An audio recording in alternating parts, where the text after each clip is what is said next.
Welcome to the weekly. That is working? Yep. Okay. Welcome to the weekly Wow, podcast. you fucked up the intro, boys. That's what we get when we don't do this for a fucking month. Stop talking.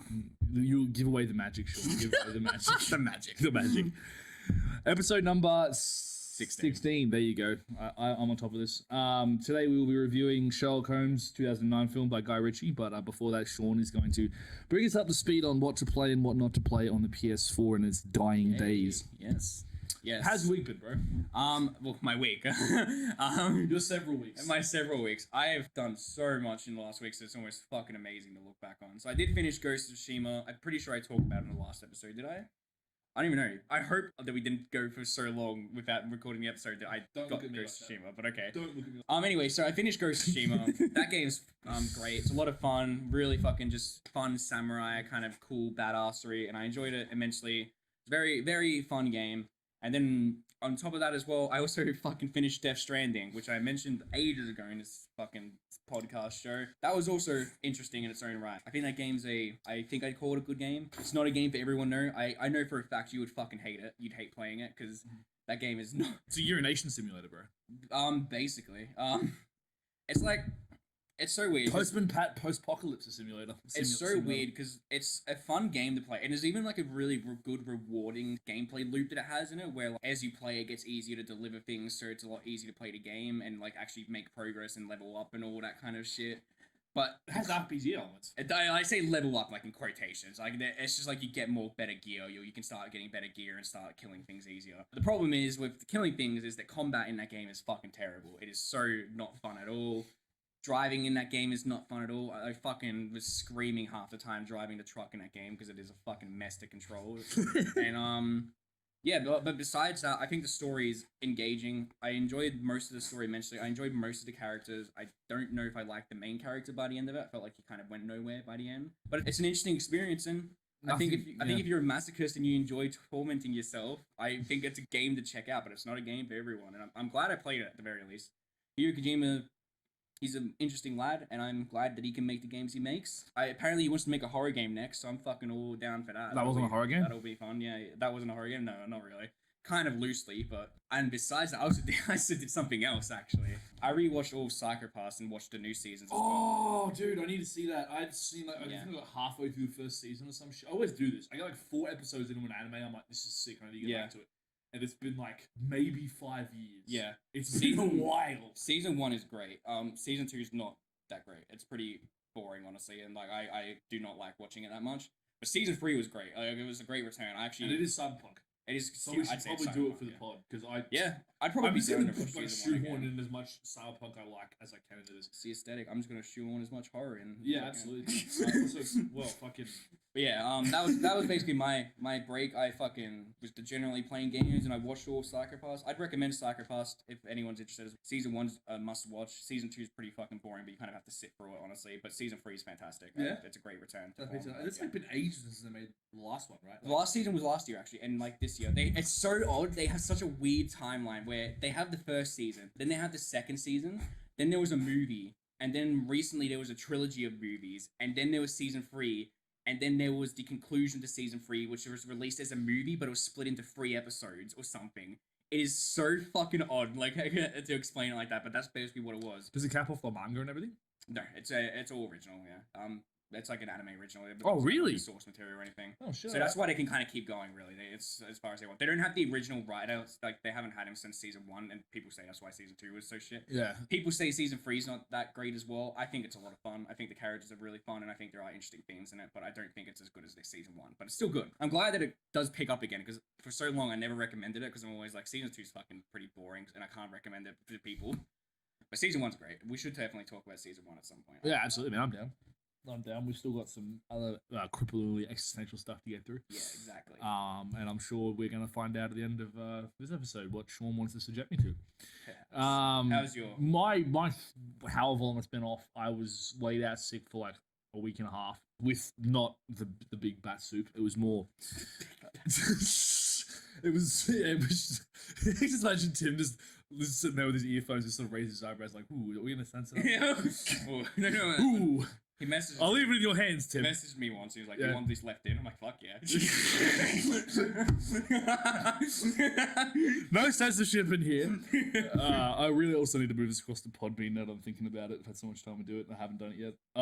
Okay, so no, my week, I've been playing Tekken autistically, and I say autistically, I mean occasionally, but I've been getting a lot of the theory of it, the background of it, looking at playing new characters, looking at combo videos, just trying to absorb as much of the frame data as possible, which is ultimately a fruitless thing because I'm never going to be a pro, and I just need to accept that. But this is I actually played Skullgirls today as well. Actually, apparently they're releasing a new character soon, like for Skullgirls. Mad. It's pretty wild. Yeah, I think it's still open beta, that game.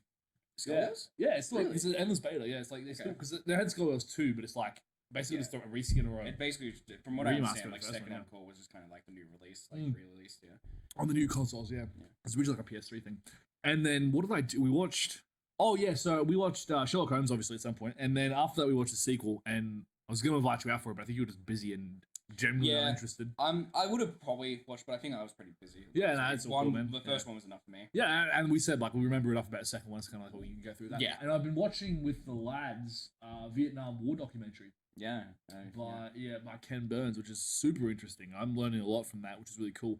And I'm never into documentaries, man. I always used to think like my parents would just turn on like nature documentaries and stuff, and as a kid, I'd just be sitting there going, That's like the thing. I feel like as kids, like everyone always thinks documentaries. "This looks like over to ABC3, so I can like watch Iron Man, Armored Adventures." Please. Exactly. Fucking hell. I think that's a relic, but I dude, think- that was a sick show when I was 12. Yeah. Or 14 or whatever, however old I was. Gee, that's gone back west. Armored Adventures. It's on Netflix, bro. We should review that That's for the pod. interesting. I watched that a lot. That's fucking hilarious. I That was think like on with the tail end documentaries of there. 2008 when like Iron Man was becoming massive again. Yes. Like they were making one. 1 and 2, and like really, it was an interesting. It was cool. It was a good kid aim series. Yeah. It doesn't hold up too well to modern technology. No, I used to think it looked so sick, and I was like, Yeah. so there's been that, and I have. I just want to say with documentaries, I Yeah. think like as kids, like a lot of kids think documentaries are just fucking nature stuff and like don't want to watch or anything. But as I've grown up, I found that like there's a lot of interesting documentaries if you look far enough. There's some really fucking fascinating ones. They're Oh, not all absolutely, boring. dude. You just got to find something. I mean, if you're Yeah. thinking it's like conspiracy theories, Netflix has got you covered. Or whatever you want to learn about anything. Someone's made a documentary about it Basically, somewhere. yeah. Yeah, it's I don't know, man. It must be like getting old. You sort of start to appreciate reality. You become as boring. as much as fiction. Yeah, I know, right? Who actually just genuinely watches nothing but nature documentaries? I bet you they drive a Prius and wear grey. That would be fascinating. I'd love to meet someone that like I wouldn't. If That you- sounds like the most boring experience. if you watch our channel and you watch nature documentaries only, let us know. We might let you on the podcast. Sean might let you on. I'll sneak you in. Yeah, that's right.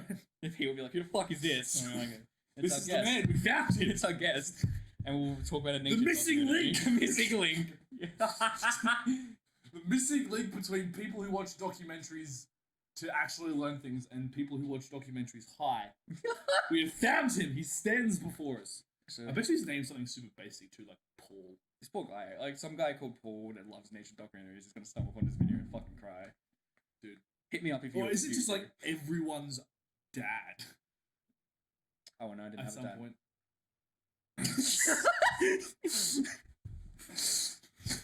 Where are we? We're 10 minutes. We're not even 10 minutes in, bro. You're already hitting us with the heavy shit. I love it. Alright. Okay, so that was basically my week. My last couple of weeks. It's been pretty cooked, although I have been running through. As usual, you start that whole, I'm going to write a story, and then you stop pointing it. Because it's like, this Yeah, I is need to so much fucking stress. write something. for I my do, blog. God, yeah, me too. Dear Lord. The I've been, like, biannual. I've been at this sitting on point. something for fucking ages, but Yeah. it's like it's so like I don't know how to write. I'm Yeah, hoping but that you've by also the been time- busy with like uni stuff and stuff, man. Like you've been getting all that together. So Yeah. that's it's rough. And also, given the current circumstances, what with like living, living arrangements are a little rough Yes. at present here in Australia to all the international fans that do not exist. I'm pretty Yeah. sure, except maybe like one American person. Anyway, Sherlock Holmes. Natural Sherlock segue. Holmes, natural segue. I am the king of natural segues. What was your impression of the movie, man? Sherlock Holmes is I think it's a good film. I watched it years ago. Like I feel like I was still in high school when I watched it for the first time. Yeah, same. And I loved it a lot back then. I think watching it now, a lot of my I'm not as kind of like wowed by it or anything, but I Yeah. still like it a lot. It's still a fun film. Was this like before you were a massive film buff, or? It probably would have been just about when I was becoming one, honestly. Yeah, I still think it's a fun film. It's not trying to be anything like deep or philosophical or anything. It's just a really, really fun film that has really good action scenes, or at least knows how to hold back with like not going too over the ball, which is what I think the second one kind of suffers from, really. Yeah. It also has a really engaging mystery. I genuinely, I remember watching it for the first time. I was so engaged into like, oh, how is Blackwood or whatever, like how is he faking all of this or something? I want to know what all the tricks are. Yeah. And it's fun seeing how they all get unveiled, and like seeing Sherlock fucking like at the end like just going through everything. Yeah. I think it's a lot of fun. There's a lot of aspects to it that I enjoy a lot, but I think like on top of it all is that Robert Downey Jr. and Jude Law, they're very fantastic. Oh, the chemistry, character chemistry, like the chemistry of those actors is so obvious when you watch this film. Like, it's the way they banter back and forth. You honestly believe these guys have been working together for years. Yes. I'm not sure they've ever done a movie together, but this is absolutely fantastic form for both of those actors. Just the dialogue is fantastic, man. I think this is another thing too. Like, I'm not sure how much of it was ad-libbed or this or that. For me, it's like it's my kind of movie in that a lot of it's sort of style over substance almost. There is substance there for sure, but it's so stylistic. Everything about it is so cool. Like, you get the set pieces, you get to the use of overcranking when you slow the down. costume designs as well. Costume designs are fantastic. London music. I was just ranting about music before I started the pod, but music's fantastic. Oh, it's just awesome. Like, Hans Zimmer's really bringing his A game of just getting a quirky, weird vibe out of it. Smashing a piano. Yeah, smashing the piano to make the music sound weirder. Literally what it did, you know, the crazy violins and everything. It's awesome. I love so much about that movie. Yeah. I think also like and this is I think this film more than any other really got me interested in fight choreography, but also just fights in movies. Like, for a very long time, probably until I started watching John Wick. To be honest, like this was like to me one of the absolutely best fight scenes I've ever seen. Although I will also lean on Forbidden Kingdom, which is a fantastic wuxia film that I will make you watch at some point. Wuxia film? Wuxia. Oh, okay. We said Witcher. Like, there's Witcher films? No, there's a series on Netflix. No, Wuxia. Apparently an animated series. Wuxia. It's spelled like Wuxia. Wuxia. It's a Chinese form. You can ask a mutual friend of ours, and he won't shut the fuck up about it for like a hour and a half. But Forbidden Kingdom is mad, and I really like that film. That also had some sick fight scenes. It's got Jackie Chan and Jet Li in it, so it's awesome. It puts big martial arts sort of fantasy film. It's really fun. Yeah. But like these are the sort of scenes that I was looking at and going, this is sick combat, and it tells a story. Like, everything about it's really well shot. The use of the slow motion, the way to speed stuff up and just snaps. Like, I love it. I love all of that. But yeah, and again, like, you engage a 12-year-old slightly less. Yeah. And you start to get, like, the dialogue is decent, the story writing is good, the pacing's on point. Like, none of it's, you got your slower moments, but it's just more like development of characters, is more deepening of that friendship between like Holmes and Watson, and just even some of the side characters. I think Lestrade's hilarious. Like, just the way he plays the absolute straight man to Holmes, like that's great. Yeah. You know, like Irene Adler, I think is fantastic in this film as well. Like, weirdly, but like, you know, I also I think I told you, but I do actually like the main female character, or like the one Sherlock is in love with. Yeah, is that Irene Adler? Yeah. Okay, sorry. I Rachel played by Rachel McAdams. But, yeah. No, I think she's great. I like her a lot in it. I think the dynamic of Sherlock is fun to watch. Yeah, she's sort of not having any of his shit, but also you see like how similar they are as well. Yeah. That's really cool. And obviously, like, Mark Stromberg in The Goods is Blackwood. Yes. He's very strong, like, very good character like that. And yeah, it's just awesome the way they put it all together. Downey Jr.'s English accent's a bit odd. I'll say that. You probably make that. Well, if you're just like paying attention to the right ways, you know, like Jude Law pulls it off, but I think he's English, so it makes sense, you know. But like, just a lot of the accents in this are quite fun too. But yeah, I don't know. There's just so much stuff about this I could talk about. I love this movie. Yes. I have loved this movie for a very, very long time, and I'm glad we actually get an opportunity to talk about it. I'm pretty sure it's the only Guy Ritchie film I'm seeing, besides the second one, but like these two, Lock, Stock, Two Smoking Barrels, Snatch. No, I haven't seen them. Aladdin remake. I haven't seen the Aladdin remake. King Arthur. No. Okay. I was not very interested in that. I have seen Snatch and I have seen King Arthur. I refuse to watch. Well, you're a Guy Ritchie guy. Like, you I haven't seen Lock, Stock, Man, and I haven't seen the other one with Jason Statham in it either. I'm not sure about that movie, but apparently it does exist as well. Like, his style is just so unique. It's so interesting. He's made a new one actually. The Gentleman? That's right. I'm really keen to see that film because he's at this. Around for so long, being like, it's a new Guy Ritchie film. I was like, who's Guy Ritchie? I was like afraid to ask almost. It was like, who's Guy Ritchie? And then when you guys were fine, like, he made Sherlock Holmes. I was like, oh, I've seen that. Yeah. He has such a. There's something about like filthy England. As weird as that sounds, but like that dark gangster underbelly, just filthy England. I feel like he brings really nicely to the table, and I think you see it in all the films I've seen. He pulls it off really well. It's like you just your underground crime syndicates and just like this sort of style of English gangster. He's most at home when he's playing with those tropes, and it plays off really well here. In that, like, Sherlock Holmes is in and of himself kind of a bit of a maverick. You know, he works for the law, but he will occasionally break the law. He does different stuff. You know, he helps out the police, but he's his own man. And like all the villains and even like all the sort of street guys, like all that comes into play really nicely in filling out this world, making it breathe and making it feel alive. Yes. So I love this film. I think it's very, like, the aesthetic is really nailed. It does feel grimy almost, and just like you said, filthy, really. And like, I think that is partly due to, I love the color scheme of the movie as well. Very like, grey, very blue. I know we don't really like movies when they go too grayish or bluish. I feel like it gets a bit kind of like hard to watch or something. Like, it's very tiring after a while. But I think it works so well here. But partly because, like, it almost feels polluted in like a lot of ways, like the fucking environment. Like, and I think it works so fantastically. With it. Like, especially since Blackwood's character, you can probably like say that it kind of like feels like his corruption is slowly spreading as it gets like grayer throughout the film. It's very very fantastic. I think it's even so. I just remember watching this as a younger kid, and like I found some of that stuff genuinely scary. Like, there were sort of moments in that where it's pretty spooky. Blackwood would just, because before I knew obviously that it was all fake. Yeah. Like, I was like, how's he doing all this? Like, how's Sherlock Holmes gonna beat the Magic Man? Yeah, how's he gonna do it? Yeah, like, well, how is he setting this guy on fire so looking away from him, or how's he like possessing this guy and making him? I actually love that fire scene, because watching again, I realized that you can totally see the gun like firing like back, like the gunpowder going back, like and like igniting him. I think that's cool. Like, the thing is, that was spooky when I first watched it. I was like, whoa, yeah. He set him on fire. How'd he kill the man in the bathtub? And like that, yeah. I think it's actually, that's the other one too. Like, just sitting there and the whole thing's boiling. I was like, cooked. I was like, what are you doing? Broiling your father alive in a bathtub? Yeah. Just by looking at him really angrily. Yeah, exactly. Entertain angst.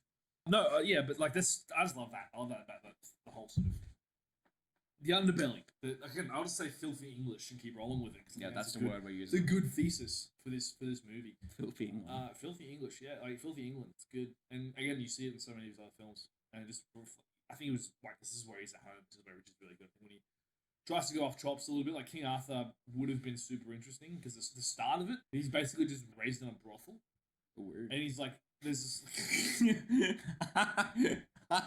What's this? What's this? Yeah. No, he's like raised in a brothel. I never watched King Arthur. Yeah, no, I'll just like, my point is the first like quarter of the movie where he's just like growing up and beating up dudes and like training with all these randoms, like doing kung fu and crap, like doing sword fights and stuff, and then like there's this whole big fantasy epic, but just the way he shoots it, the way he slices up conversations and the dialogue, it's sort of, again, it's that filthy English feel. Yeah. And that part of the movie is really cool. And then when we start pulling it out to the entire like big, grand, epic scale and stuff, we're sort of just looking at it going, I kind of want more of like the being raised in a brothel thing. Like, that's really interesting to me. The rest of this is kind of like, yeah. Everything I saw in that movie kind of, I looked at and I was like, that doesn't look like my kind of movie. CGI. Yeah. Oh, yeah. I heard about that as well. Like, too much. Way too much. This movie is good because it uses very minimal. And I think like the most noticeable CGI used in this film is when the ship is sinking and the rail's pulling the stuff and it's bouncing around. It's like, that's when you just sort of look at it and go, wow. A lot of like the construction stuff looks very like noticeable, but it's not bad in my opinion. No, the London Bridge at the end of it, it's like, all very obviously green screened. I don't know if I said it already, but it's partly because of like the great color scheme does kind of blend it in as well. Like, it's very hard to notice it. So that's Good craft from the VFX guys, So like while I can watch this and be like, some of the CGI is definitely dated, but it's not too noticeable because the film kind of looks very grey and miserable in like a positive way, obviously. Like, it's setting a tone, right? Yeah, exactly. Yeah. And so because of that, it's very hard to notice some of the CGI, which I think works well. I think the movie actually, I think it holds up to standards pretty well. Like, it doesn't feel dated or anything. I was a bit surprised alone it was 2009, honestly. Yeah. I thought it would have been more recent just from watching it. And it feels so fucking weird just to think it, like, because I watched that in high school and 2009. I'm so fucking old. I'm so fucking old, yeah. 2009, was that? Yeah, that was back. It was like a decade ago, wasn't it? I'm doing maths, right? I know maths. More than a decade, bro. Yeah, like a decade. Yeah, true. Sorry, no. 2009, 11. Yeah. I can't math either. It's obvious we were good literature students in school. We speak good. Yes, we do the good speak. We do the good speak. But anyway, besides talking about it vaguely, so we should probably like narrow it down, right, and talk about like. Oh yeah, okay. So we'll get started with it's just a whole bunch of stuff in there. I'm just trying to think of where to start to unpack it. I think one of the big ones is like just let's go with what you're good with, which is like character writing and dialogue. How do you find this film?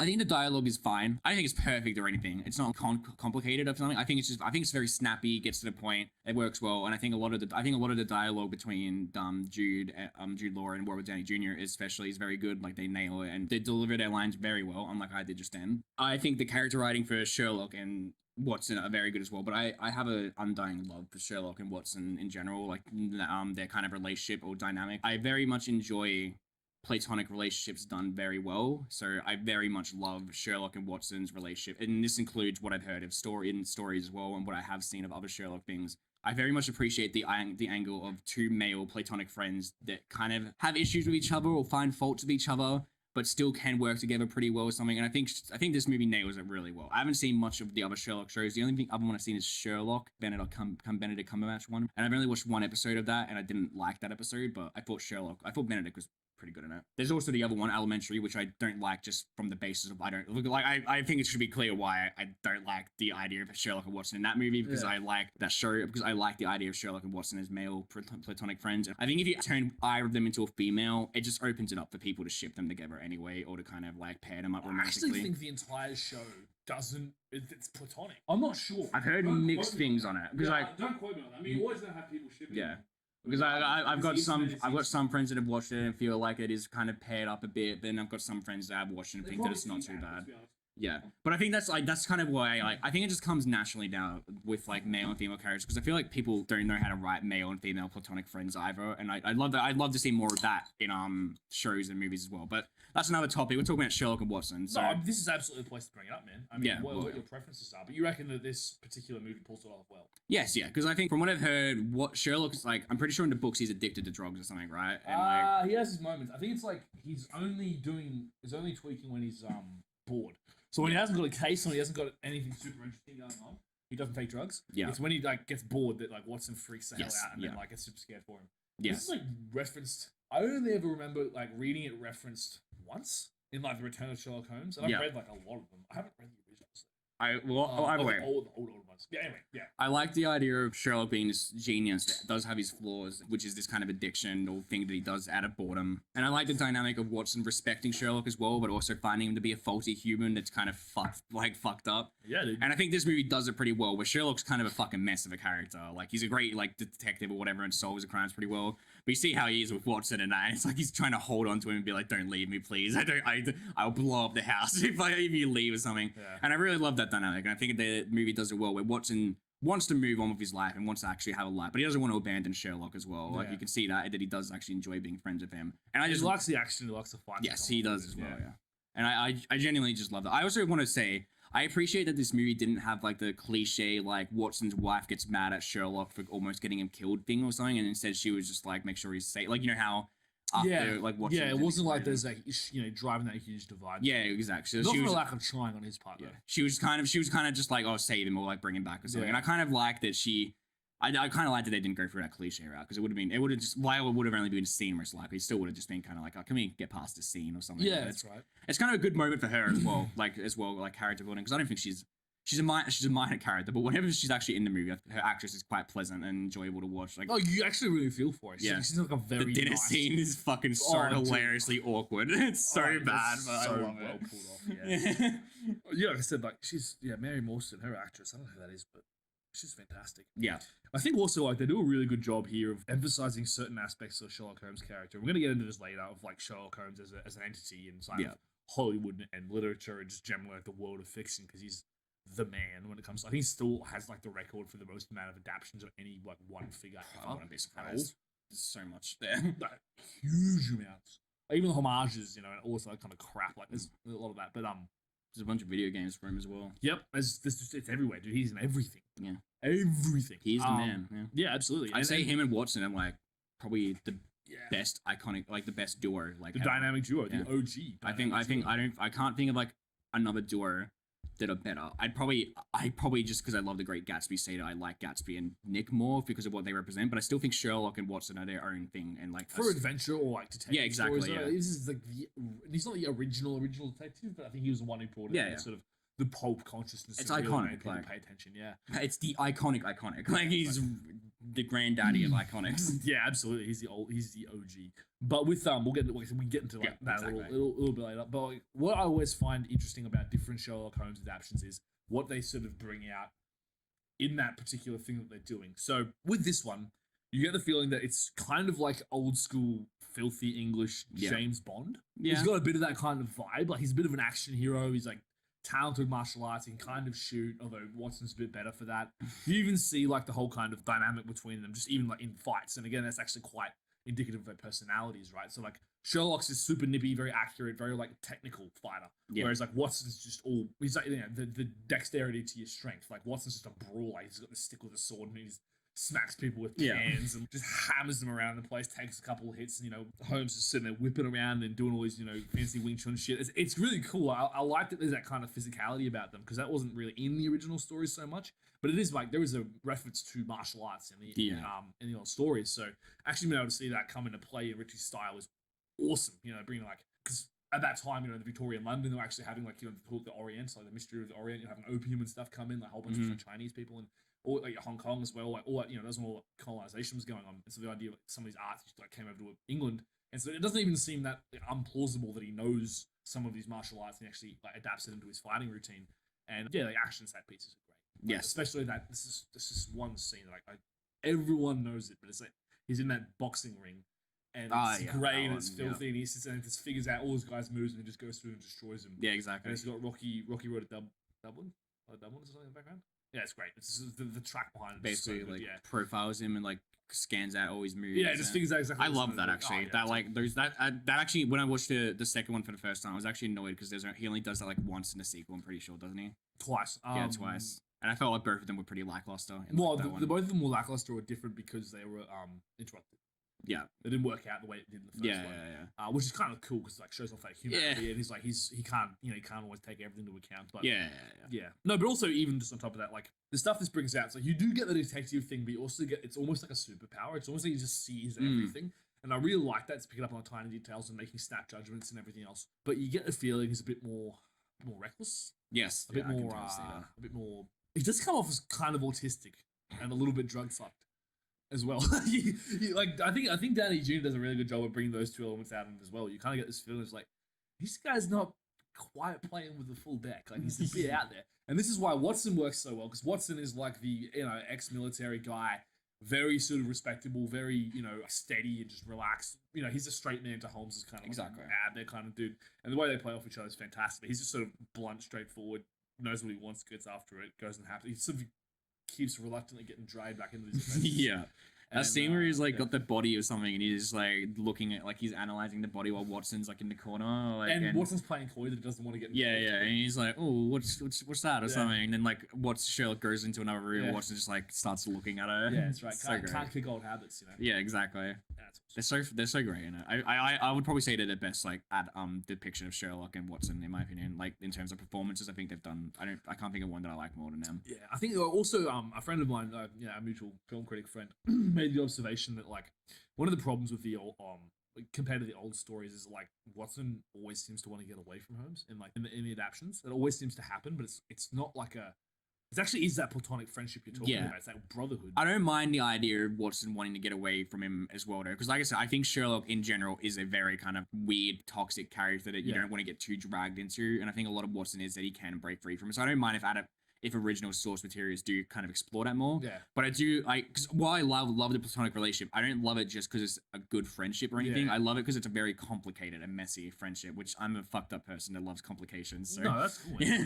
It's good for narrative depth. Yes, exactly. Yeah, absolutely. And I think there's a lot to explore with Sherlock and Watson in general. Just from what those characters are, I think there's so many ways you can look at them and so many different ways you can portray them. And interpret it, yeah. Yeah, I think that's what's great about it as well. Why they keep seeing multiple adaptations of Sherlock Holmes in so many ways, because people want to see more of these characters and see more takes at them. And so long as they don't get too bad, I think we'll keep seeing them. Honestly, I don't see many people get annoyed at when they say another Sherlock movie or something with Marvel where it's another Iron Man movie or another Spider-Man movie. People just seem to be like, oh cool, Sherlock or something. It's it has to be something special to get our attention. I think but it depends on how much of a fan you are of the originals, the classics. Are you a massive Sherlock Holmes nut? I guess, not, yeah. You know, I am not. I used to be. I'm definitely not either.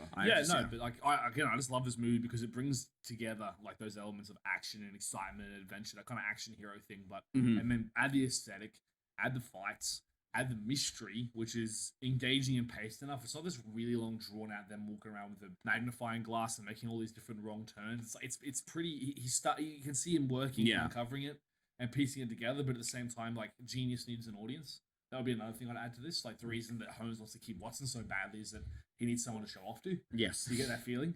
And then definitely right at the end, you know, he's walking around Blackwood as he's about to get dragged off the thing, and he's like explaining the whole thing, and he's like, yeah, exactly. He's making it a show. Yeah. Put it all together.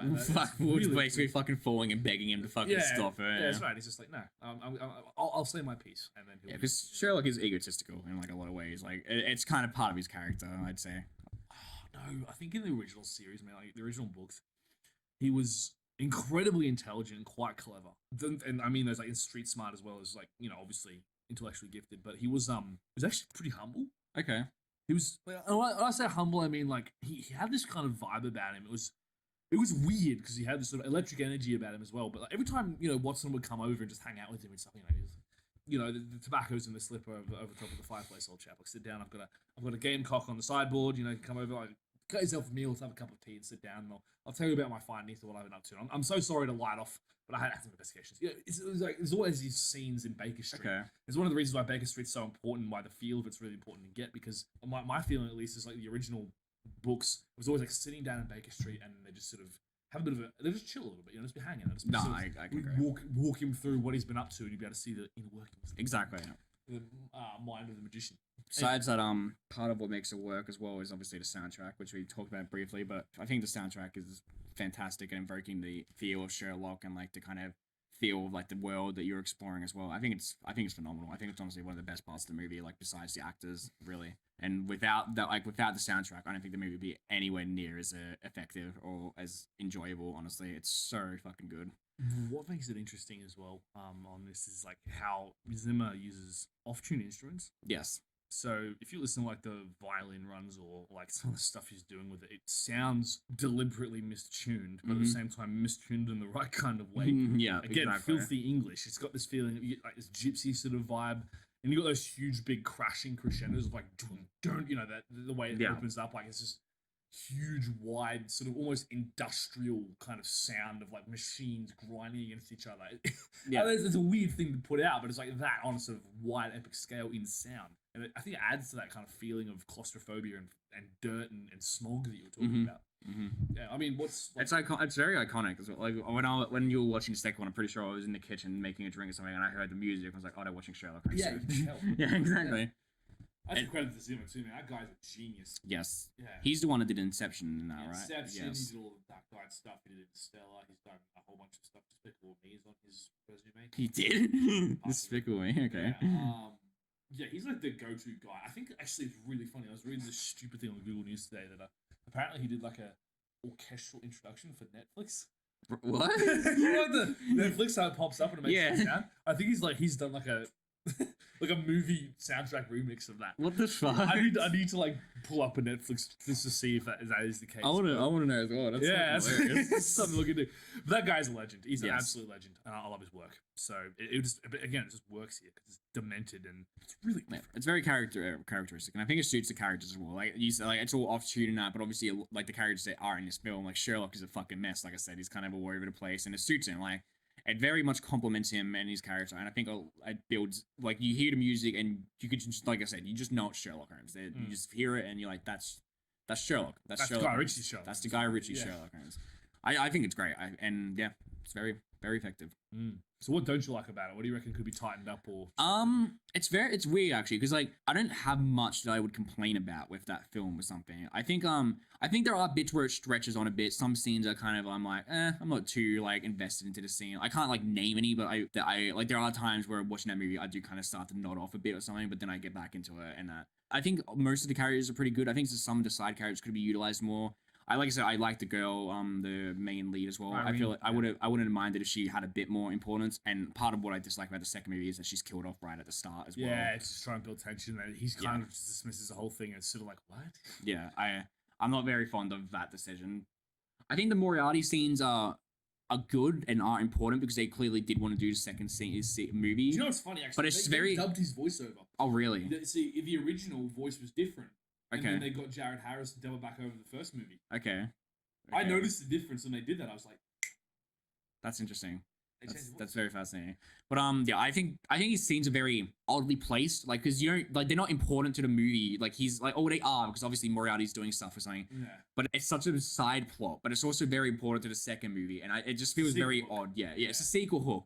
So like those scenes are a bit odd to me. I'm not like very invested into them whenever they're happening, and a lot of the time it's kind of goofy. Like it feels a bit goofy and kind of too cartoon villainy for me, for my liking or something. His face, yeah, exactly. It feels like fucking Inspector Gadget almost, like Dr. Claw, fucking sitting in the shadows, talking to a wall like they're in a carriage or something. And yeah, it's a bit, it's interesting. Like yeah, there are, like I said, that's about it. Like I wouldn't give it a 10.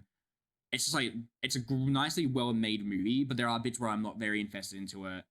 And there are bits where I'm very invested into it. It's just like that. It's a weird movie for me. I like it, but I'm not in love with it or anything. Yeah, that's my point. I think it's just fun. Yeah, and I think that's the best way to describe it. Yeah. It is just a fun movie. It's not completely brainless. No, but it's also not incredibly sophisticated either. Exactly. It just feels like it has enough to appeal to everyone. Exactly, yeah. It's not gratuitously violent. It's not super, super dark. Although there are moments you're sort of like, whoa. Yes, definitely. Maybe not for the very young children. I really enjoy it. I really, really enjoy this film for a number of reasons. No, I can totally agree with that. And I enjoy it as well. I think sequels, it's messier. I think like one of the problems with the sequel, I mean, there's quite a few problems. Like, it doesn't have the good balance that the first one does, in my opinion. It's also just not in London. It's not. It also stakes. Isn't there a bit where they're running through a war, like fucking battleground, basically, with like there's explosions going off? They're or something? in Germany. Yeah, and they're running away from a base that they're in. That Sherlock Holmes is just getting tortured and they're getting shot at by the Germans using Moriarty's artillery and shit. Yes, yeah. I think the scale for that movie is like, I think that's part of it as well. The scale is just too big. There's like the part of the appeal for the first one is you're in like this kind of enclosed space in London or something. And now you're in these open fucking war fields. So there's all these characters that are kind of like, I don't think any of the new side characters in like 2 or anything of that interesting or anything. Like I don't even find Moriarty as good as Blackwood in the first one or something. He feels very kind of like, I think Moriarty's a great iconic villain. Obviously, I don't want to diss the actual Moriarty in case Sherlock fans are about to fucking rip me apart or something. I just don't. Moriarty wasn't really present. He just turned up in the last story, and then Conan Doyle used him as an excuse to kill off Sherlock. Yeah. Kid you not, he did not really have a huge amount of this development that I'm aware of, at least. At all. Okay, well, I just knew that he was always kind of like the iconic villain. He is, too, yeah, like for a number of reasons. Yeah, but I think in this, like, I don't know, he just doesn't have that kind of pull that Blackwood does, or that intimidation or something. Like, he just kind of seems to. He's obviously like the counter to Sherlock. He's basically just the opposing. Like they're kind of similar in a lot of ways. I can kind of get that, but I don't think you see it as much in the second movie. Man. No, I don't think so. They don't give it you ample opportunity because they're so busy changing set pieces and changing like little pieces and stuff. Like he pulls one over his eyes, like he kills Adler, and you hate him for that. Like you don't like the guy, so this dude's evil, but it's like you're not as invested, and there's a lot of set piece changes, and the visuals in the second movie are fantastic. The music's still on point. Some of the fights are absolutely awesome. Yeah. One in particular, actually, like I think that's almost one of the coolest pieces of just general like stunt work I've ever seen was the one with the Cossack. The one with what? The Cossack, the assassin who's like doing flips and crazy stuff while John's at his Bucks party. I think I remember. And he's like jumping around places, and it's like it's this awesome set piece. The music is like a Congress reel just running in the background. It's just super cool vibe. And they're basically just crashing through this massive restaurant bar. That does sound familiar, yeah. Yeah, and then they end up like jumping outside, and they get like into the pit with all the old English gangsters, and they're gonna fight each other, and they crawl back up in. The Cossacks try and chase that gypsy chick. Yes. Fortune teller. It's an absolutely awesome set piece, and one of my favorite pieces, probably in like most things I've seen. The movie ends with like Sherlock falling off and then like Watson living on his own, but then getting a message from Sherlock or something, doesn't he? Yeah, he's hiding in his room. He's still alive. Yeah, gets up and does the end question. That's a bit too cheesy for my liking. Like that ending, like the scene in general for the movie, I'm kind of like, it's a bit too much for my liking. But it's not as like tightly knit as the first one is for me to enjoy it. Again, it lacks the like very good thing of the first one. It lacks the filthy English. Yes. Part of that is that you're not in London. We're not in that area. We're not in those sort of in that world where we've got all that stuff going on. I agree. And that's Sherlock's background. He feels like a fish out of water here, and you don't like that. Yeah, exactly. Much, It's all a bit big. I don't think it's a bad movie either or anything. No, I'm like, it's fun as well. It I'm is just fun. I'm mostly just indifferent towards it. I don't. It's also a bit more grim. It's like we have to stop World War One. Like, Yeah, exactly. Yeah. dude, and then, like, stay there's in also- your lane. Just catch. Like, Yeah. And that combined with like the dark start of them killing off like. this is my point. It's got a Exactly. different sort of feel to it, and it's not as in my opinion, it's not as strong as the first one. Because the first one's still got a dark tone to it, obviously with Blackwood and that, but it's able to balance it well with like It's the also a kind lot of more lighthearted moments. It's not just sort of like okay, insert banter here and then continue. Yes, like, there's a lot of exactly. this whole holy shit we're gonna die type thing. Whereas in the first one, it's like yeah, it's possible, but we're gonna have a good time doing it. We're gonna make it look good. exactly. And I really do enjoy that about the first one. It's just so it's quite tight. I don't think there's a lot of fluff in that movie at all. I would agree. Yes. Yeah, the second one's it's just entire extended set pieces. Like why though? Definitely. I do feel like I remember from when because I'm pretty sure I watched them back to back in high school where I watched that one. Not completely back to back. I think I watched the second one a day later. Yeah. And I do remember like kind of almost falling asleep at points because I was like, this is going on for too long or something. It's a longer movie as well, isn't it? Like, is the second one longer? I feel like it's longer. But it might be the 28 days later, the weeks later kind of effect for me where I don't like the sequel as much, so it feels like the sequel is longer. Yeah. I mean, that's the best part of the movie, man. Like, if you can sit down and watch a film and you do not like realize, you don't even realize how long it is and how long it's been going on for, it's mad. Yeah. That's when you know you got, or even the series, like you're sitting there going, I've been through 4 episodes and it's now 2 a.m. and I'm still enjoying this shit. Like, that's mad. Exactly. I really do enjoy that. And I would be up for a third one. I think they just like they kind of write themselves into a corner of the second movie. There's not really much they can do. Absolutely is. Is there? Yep. You could absolutely do an awesome game of cat and mouse with your sniper mate throughout the streets of London. Get back to tight writing, put it back in London, return to form, make it all happen again. He's alive, all the shit's going on. I would absolutely watch that film. But this is it. Like, Guy Ritchie's probably on a bigger and better things. Yeah. He's got that Disney money now, bro. Exactly. Yeah. Disney money. But hey, I got to see The Gentleman. I really want to see that film. I think that'll be a nice evolution, and I'll be very interested to see how that is because I love his gangster movies. Man, they're just so fun. They're just so coarse and just. I've heard good things about Snatch. I do want to watch that at some point. Yeah. Where it's cut. That's so good, dude. The dialogue in that movie is just fantastic. Mm-hmm. And Statham not being an action hero. Yeah. Action's Is that possible? The man can act. Yes, no, He can act? He can, yeah. That's quite good. That friend of ours we had that was living here was just a friend is a stretch, but he used to bitch about Statham all the time. And Bruce Willis. You're probably never there for those conversations because you couldn't stand the guy. I had to sit there and endure like a full. Whoa! They're listening right now and crying, dude. What? They're listening to the podcast right now and crying, dude. Fuck him. Well, okay. I don't mind. Oh God, you gotta cut that out, Tim. Cut that out. Cut all of this out. There's no way he's listening to this. Yeah. No, he would just bitch constantly about how like bald white actors who are old dudes just never worked out in Hollywood. And I was like, so Bruce Willis. Bruce Willis was a great actor for a while. Dude, we need to watch Red. I haven't watched Red. You haven't seen? We gotta watch Red. I haven't seen Red. It's a sick movie. I feel like a lot of people around me keep talking about that movie. That's another one that's like this film. It's short and it's sharp and it's fun and it's kind of hilarious. It's a lot more American, obviously. I'm searching right now. Bruce Willis is in like I'm pretty sure he's in a really good movie. Like and he's really good in it. Unbreakable. He's in that. Yeah, he's good in that. He's serviceable in that. But his character doesn't talk much in Unbreakable. Isn't it Sixth Sense? He might be Bruce Willis. Die Hard 4. Die Hard 4. Is he the Die Hard guy? He's the Die Hard guy. He's the Die Hard guy. Well, that's what happens when you fucking do it. If you make enough money in that, he's in Pulp Fiction. Pulp Fiction. That's right. Yeah. I think he's a good actor. There's hair in that movie. I think. Probably. Yeah. I think he's a good actor. I don't think. I don't know about Jason's Statham or whatever. Like. This is pretty good, man. Like he can do it. It's also just he comes off really well when he's playing like dirty English. It just works. Like works in this one really well because Sherlock Holmes free and Jason Statham. Jason Statham he's the and villain. no, he's not going to be because there's already a villain in there and he's played by a guy from Peaky He's Blinders. a new villain. I would pay that.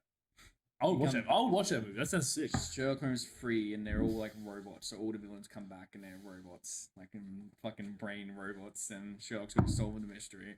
That's the only natural progression we can make, boys. Sherlock versus robots. Why gotta hurt me like this, dude? Sherlock versus robots. Now make it happen, Guy Ritchie. Have you played any of the video games? Just out of One of my curiosity? friends has played all of them and loves them all. I don't think like for the longest time my computer could never run them, so I never like actually tried to because I had a shit computer. Yeah. But from what I understand, like from what I've seen, it just seemed like fun little mystery stories or something. And I think that's just kind of like I think it's a very convenient way to sell your mystery story or mystery game. It's just to be like it's Sherlock Holmes, and then people are like, ooh, it's Sherlock Holmes, you say? Yeah. It's a very easy way to do it. I think there are some that do it good. But like I said earlier, my main thing with Sherlock Holmes is that I love the dynamic between Watson and Sherlock. So if your Sherlock product doesn't explore that relationship dynamic much, I'm probably not going to be too invested into it or anything. Because really, while I love mystery stories and a good mystery story, I feel like if you're making Sherlock and you don't have Sherlock and Watson being kind of a really interesting dynamic, then it's not really the same. Yeah, Right? why are you doing it? Exactly. Yeah. You need the two of them. Wasn't there like a Sherlock thing that had like no Watson in it recently? I swear it was or something. And I swear I remember seeing that and being like, what's the fucking point? Why are you doing it? Sherlock the series did have him though. He's in it. He's in Yeah, Watson's in it. He's yeah, Martin Freeman. Yes, he is. Hobbit.